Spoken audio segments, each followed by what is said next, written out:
Décliner les priorités du ministère en actions concrètes, c'est l'objectif de la rencontre de planification qui a réuni les directeurs des différentes structures du ministère de l'Industrie et du Commerce. À cette occasion, chaque direction a présenté les projets qu'elle entend mettre en œuvre dans le cadre du plan de travail annuel autour de 5 axes stratégiques, notamment le développement industriel, la modernisation du commerce, entre autres. Représentant le ministre Serigne Gueye Diop, le secrétaire général Ababacar Sadikh Ndiaye a invité les responsables du département à accélérer la transformation industrielle et commerciale du Sénégal, conformément à la vision Sénégal 2050. Nous n'avons pas le droit à l'immobilisme. Nous devons accélérer, approfondir et réussir la transformation industrielle et commerciale de notre pays, conformément à sa nouvelle vision Sénégal 2050. Chers collègues, je veux avant tout m'adresser à vous comme dans une équipe. Rien de ce que nous avons accompli jusqu'ici n'aurait été possible sans votre engagement, votre compétence et votre sens du service public.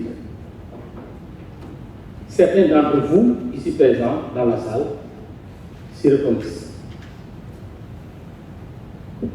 Mais ce qui nous attend exige encore plus. Plus de rigueur, plus d'innovation, plus de redevabilité et surtout plus de cohésion dans l'action. Dans son discours, le secrétaire général du ministère a également fixé les grandes priorités qui devront désormais orienter l'action de toutes les directions et agences du département ministériel. Le nouveau gouvernement, dirigé par le Premier ministre, M. Ahmadou Al-Amin Lo, a défini des priorités majeures qui doivent désormais guider chacun de nos actes, chacune de nos décisions, chacune de nos initiatives. Ces priorités ne sont pas des slogans, ce sont des exigences concrètes de nos concitoyens auxquelles nous devons apporter des réponses tangibles. Je veux les rappeler avec force. 1. La baisse des prix, la préservation du pouvoir d'achat des ménages et la protection des consommateurs. Notre premier devoir, c'est de protéger le quotidien de nos compatriotes. La lutte contre la vie chère et la protection des consommateurs ne sont pas une option, c'est une obligation morale et politique.